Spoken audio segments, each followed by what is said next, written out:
This is a lot of cool shit.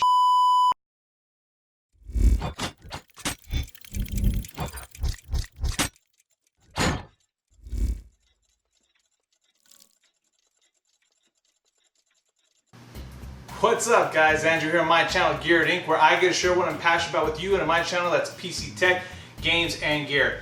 And today, boy am I passionate, because we are finally putting together the Coffeelake 8700K build for my friend Perpetualgamer. He is a streamer. I'm going to link his information down below. You should definitely follow him if you're into, Twitch or following any of those streamers. It's definitely somebody you want to be on the lookout for, especially with this sick PC that we're going to be putting together for him today.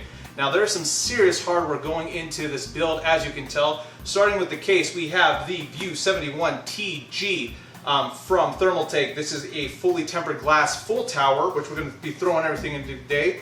We have the Kraken X52 for an AIO CPU cooler. We have a 3 terabyte hard drive and a 1 terabyte SSD. We have a total of 5 AER fans from NZXT. These are completely RGB compatible with the Hue that we're going to be throwing it onto as well. We also have some LED strips from NZXT that we're going to be able to put in there as well. We have some custom cable modding so that we can wrap up some of the cables and make it look a little bit cleaner. We are doing this on the ROG Strix 370E gaming motherboard with Trident Z RGB RAM. This is a 3200 kit for DDR4, 16 gigabytes total.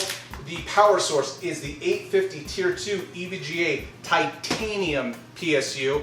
Now, in case you're wondering, because this is one of the most expensive things in the build, basically it comes down to efficiency and heat. This is the one thing that really I put in my input, but he made the final decision. So that is the power source we're going to go through as well. And then we have a beast of a GPU, the GeForce GTX 1080 Ti Hybrid for more water cooling, so we can overclock the hell out of this computer.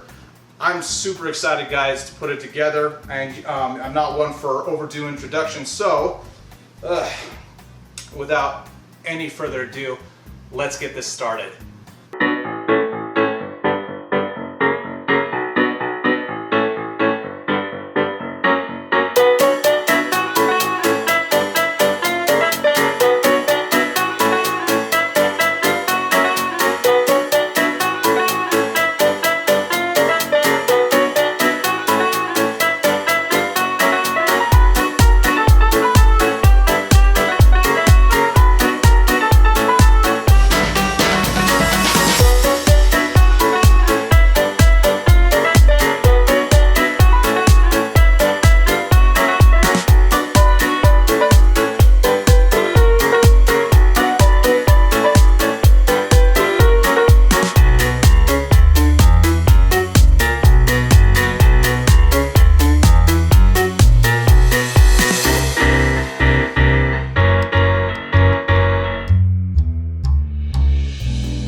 guys, there you go. The build is done. It looks absolutely fantastic. Building this case was a lot of fun, but like my previous review of the case, cable management was kind of difficult. When you don't have a basement to cover the cables, and definitely on the back end side when you can see everything with that tempered glass side, you have to be a little more careful about what you're doing, but ultimately I think it came out great. The AER RGB lighting from NZXT looks beautiful. It really brings the case together with that dark tempered glass. As far as a name for this PC, I'm calling it the Unicorn Xenomorph for now. Perpetualgamer, who it's for, ultimately gets to name it, and I don't get to keep it. I'm so sad, but I am very excited. Make sure, by the way, that you do check out his Twitch channel. It's going to be linked down in the description below. And then just a couple quick things about the build. So, first off, in terms of cable management, make sure you have a ton of zip ties if you're building in this case. There is a ton of room. This was definitely a water cooling type case, or I mean, I could definitely see that's kind of the design Thermaltake was going with it. And then another few things that just to mention is with the Z370E Gaming Strix motherboard, ran into a problem with the LAN chipset not updating, so I had no internet. Basically, I had to go into the device manager, I had to delete, it said unknown device with a little exclamation mark, so if I deleted that, or uninstalled it I should say, and then just rebooted the computer, was able to find it. So if you run into that problem, that might be a solution for you.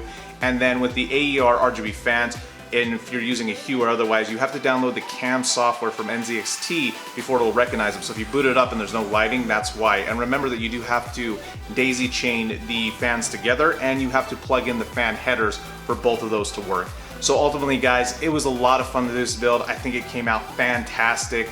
This is probably one of the most expensive builds I've ever personally built. I hope you guys enjoyed this video. If you did, leave me a big thumbs up. If you didn't, go ahead and leave me a thumbs down, although I don't know why, except for maybe obviously I could have done stuff better. I'm not a cable management professional by any means, or a PC builder professional by any means, but I thought I did a pretty good job. Go ahead and get subscribed, leave me a comment down below, and we hope to see you next time here on GearedInc.